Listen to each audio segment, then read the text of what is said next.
আসসালামু আলাইকুম, আমি Mohammad Saiful Islam, training instructor, service দিবো লিমিটেড থেকে। আজকে আপনাদের আমি শিখাবো পালস অক্সিমিটারটা কিভাবে ব্যবহার করতে হয়। আসলে পালস অক্সিমিটারটা জিনিসটা কি? পালস অক্সিমিটারটা হলো পালস রেট এবং অক্সিজেনের পরিমাপটা শরীরে কতটুকু আছে সেটা দেখার জন্য।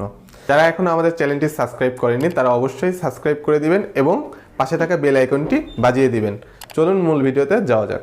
এটা হচ্ছে আমাদের পালস অক্সিমিটার। এটার আসলে কাজটা কি?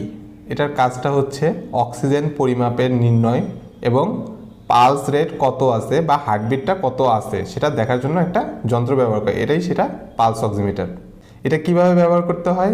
এটা ব্যবহার করতে হয় প্রথমে আপনার পাওয়ার বাটন চাপবেন এবং অন করবেন।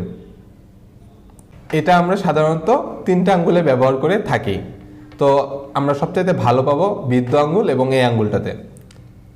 এটা আমরা প্রথমে অন করব, অন করে আমরা ঠিক এইভাবে আঙ্গুলটা দিব।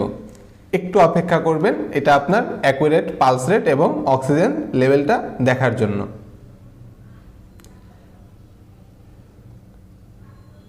এখন আমাদের পালস রেট আর অক্সিজেন দেখাচ্ছে। একটা জিনিস খেয়াল করেন, দেখেন এই সাইডের এটা আমাদের অক্সিজেন রেট এবং এটা হলো আমাদের পালস রেট। আমার শরীরে কতটুকু অক্সিজেন আছে সেটা এখানে দেখা যাচ্ছে এবং পালস রেটটা কতটুকু আছে সেটা দেখা যাচ্ছে।